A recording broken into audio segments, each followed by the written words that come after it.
¿Conoces la Biblia? Si piensas que sí, me gustaría saber cuánto las conoces en realidad.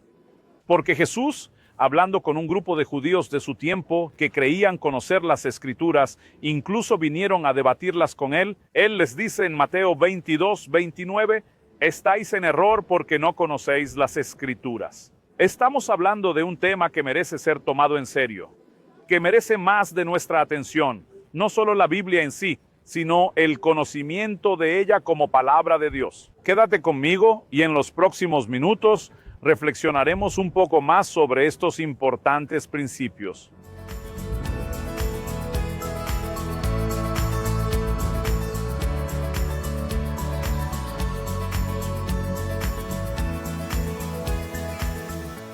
Hoy estoy en Aracaju, Brasil, en la playa de Aruana, pasando para traer una palabra a tu corazón. Cuando consideramos que la Biblia es realmente la palabra de Dios, no solo la contiene, sino que es. Aunque sea un libro que fue escrito por hombres, la Biblia misma no lo niega y lo sostiene. Sin embargo, como dice Pablo en 2 Timoteo 3:16, toda escritura, no solo una parte, sino la totalidad, sino que toda ella es inspirada por Dios. El apóstol Pedro también dice en 2 Pedro 1:20 y 21 que ninguna profecía fue hecha por voluntad humana, sino que hombres hablaron de parte de Dios, movidos por el Espíritu Santo. Este libro excepcional, que fue escrito por cerca de 40 autores diferentes a lo largo de un periodo de aproximadamente 1500 años, en lugares diversos, con culturas, lenguas, formaciones y estatus sociales completamente distintos, nunca podrían haber creado un contenido que no solo fuera armónico, sino que también resistiera el paso del tiempo y cualquier prueba. En el cumplimiento de sus profecías, como ningún otro libro, ha podido soportar tanto examen, resistencia y persecución. Ahora, si miramos el libro y le damos la autoridad que le corresponde de ser, de hecho, lo que Jesús clasificó como las Escrituras, la palabra de Dios, entonces es evidente que no podemos simplemente mirarlo de cualquier manera, como si fuera un libro cualquiera, como si no tuviera un lugar importante en nuestras vidas. Sabemos que la Biblia es la palabra de Dios y que nos enseña a vivir a través de las Escrituras. Las afirmaciones de Jesús en la tentación de Satanás en el desierto, está escrito, está escrito, está escrito, demostraban que Jesús se preocupaba por basarse en el fundamento bíblico, no solo para enseñar sobre doctrina, pero para mostrar cómo debe ser nuestra conducta diaria, viviendo por la palabra de Dios. Así que después de reconocer la autoridad del libro y que debemos vivir conforme a ella, todo esto nos lleva a una conclusión clara y práctica. Tú y yo necesitamos saber de las Escrituras. No conocerlas, como dijo Jesús, es un error. Este error no solo nos impide acceder al credo de manera general y completa, sino que también nos sabotea. En Oseas capítulo 4, verso 6, Dios mismo dice, mi pueblo perece porque le falta conocimiento. Si ves el contexto, te darás cuenta de que la idea de conocimiento que se trabaja allí es precisamente la ley de Dios que debería ser enseñada por los sacerdotes. Necesitamos saber de la Biblia y para eso no podemos esperar que el conocimiento llegue por ósmosis o descarga gratuita mientras dormimos, ni creer que funcionará la ley del mínimo esfuerzo. Debemos aprender a dedicar tiempo a la palabra de Dios, a leer las Escrituras, a meditar en ellas, a estudiarlas y a examinarlas, porque poseemos una determinación divina. No se trata de una sugerencia. Me gusta bromear que no es como un hashtag. En realidad es un imperativo.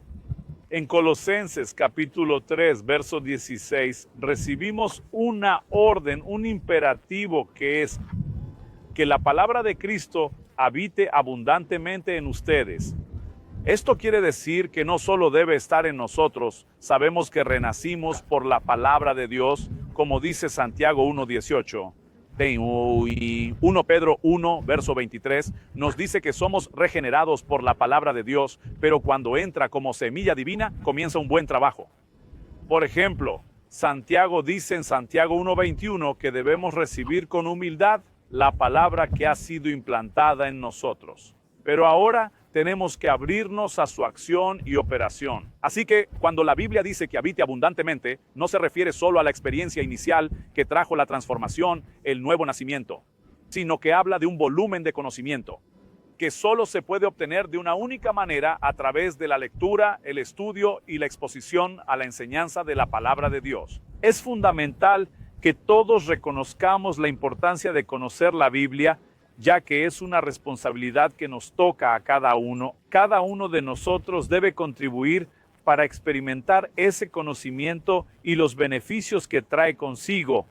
A lo largo de los años de mi ministerio bíblico, la gente me cuestiona, Luciano, empezó a leer y estudiar la Biblia debido a su llamado, porque era su deber difundir la palabra de Dios y enseñarla a los demás, por lo que era crucial comprender lo que decía para poder transmitirla con precisión y fidelidad. Y es que he dicho a la gente que no. Leí y estudié la Biblia con el fin de aplicar sus enseñanzas en mi vida diaria. Y luego, tan emocionado con eso, comencé a experimentar. Me sentí en la obligación, en la deuda de compartir con otros. Y solo después de este proceso de disfrutar de la palabra, ser beneficiado por ella, tener el deseo de compartir con otros lo que funcionaba en mi vida, que comencé a tener claridad sobre el llamado de Dios en mi propia vida para que pudiera enseñar la Biblia. Por lo tanto, no, ningún creyente debe estudiar la Biblia únicamente porque ha sido llamado a predicarla o enseñarla.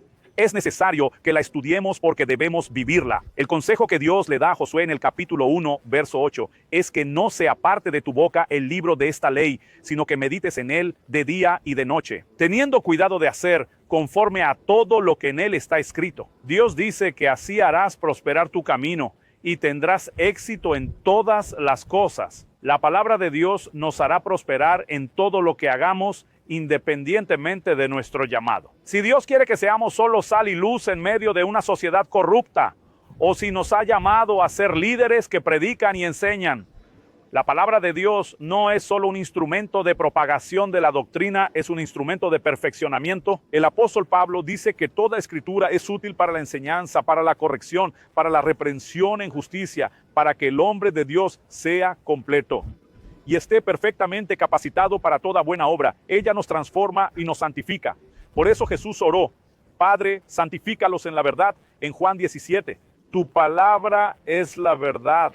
Así que al observar afirmaciones como la de Esdras, capítulo 7, versículo 10, pienso que esto me ayuda a comprender y a definir mejor mi voluntad de enseñar. El texto dice que Esdras puso en su corazón el propósito de, primero, buscar la ley del Señor, segundo, cumplirla, y por último, enseñar en Israel sus leyes y juicios. Para mí, enseñar es simplemente el desbordamiento de todo lo que se ha buscado, que primero se ha vivido y practicado. Las escrituras deben ser buscadas, practicadas y al final, por consecuencia, deben ser compartidas. Porque todo lo que recibimos de Dios no puede y no debe quedarse en nosotros, debe desbordarse.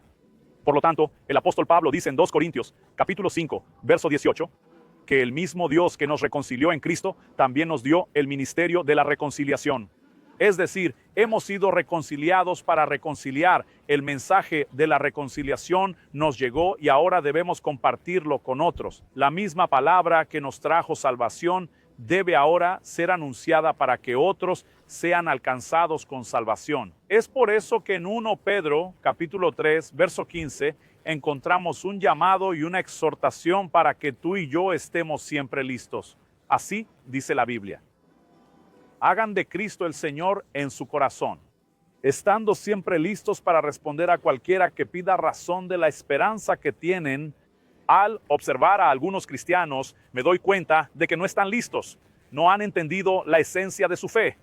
No pueden enfrentarse a escépticos y no creyentes, ya que carecen del conocimiento necesario para defenderse. A diferencia de personas como Esteban en la Biblia, como Pablo, que la Biblia dice que no podían resistir la sabiduría con la que hablaban, tenían poder de argumentación, tenían conocimiento de las Escrituras, como Jesús, que también debatió con los maestros de la ley de su época. Nosotros, muchas veces, por esta falta de estructura y conocimiento, estamos impedidos de comunicar la verdad y persuadir a otros, como decía Pablo. Según 2 Timoteo, estudia con cuidado. Él dice que debemos ser aprobados ante Dios. No es Dios quien simplemente decide que soberanamente, arbitrariamente y unilateralmente nos hará aprobados. Tenemos que buscar presentarnos ante Él como aprobados. ¿Cómo podemos lograr esto? La Biblia dice así: como un obrero que no tiene de qué avergonzarse, que maneja bien la palabra de la verdad. La expresión manejo es porque la Biblia se presenta en las Escrituras como una figura. Efesios 6 menciona la espada del Espíritu, que es la palabra de Dios. Pero más que solo manejarlo, es conocer y familiarizarse con el libro, encontrar capítulos y versículos. La idea es que podamos manejar bien en la aplicación práctica, en el compartir, y eso significa estar ante Dios aprobado. Una razón por la cual no nos sentiremos avergonzados es la ausencia de cualquier tipo de respuesta, sino porque cada área de nuestra vida va siendo moldeada y transformada a través de este conocimiento. Como dijo Jesús en Juan 8:32, conoceréis la verdad y la verdad os hará libres. La verdad es el conocimiento de Dios. Primero nos transforma y nos libera, y después nos proporciona material y contenido para que podamos ser una bendición en la vida de los demás. Así que el inicio de todo es invertir tiempo en leer las Escrituras, de preferencia todos los días, tal como Dios mandó que el rey de Israel hiciera, teniendo una copia de la ley que no era accesible para todos antes, pero hoy todos podemos tener, no solo en papel. Muchas veces podemos utilizar un archivo electrónico, tenemos acceso. Leamos la Biblia, meditar en la palabra de Dios y estudiar. Jesús dijo que estudiemos las Escrituras, lo que implica un estudio profundo con ayuda de otros, para que crezcamos en conocimiento y se diga de nosotros: la palabra habita ricamente en él.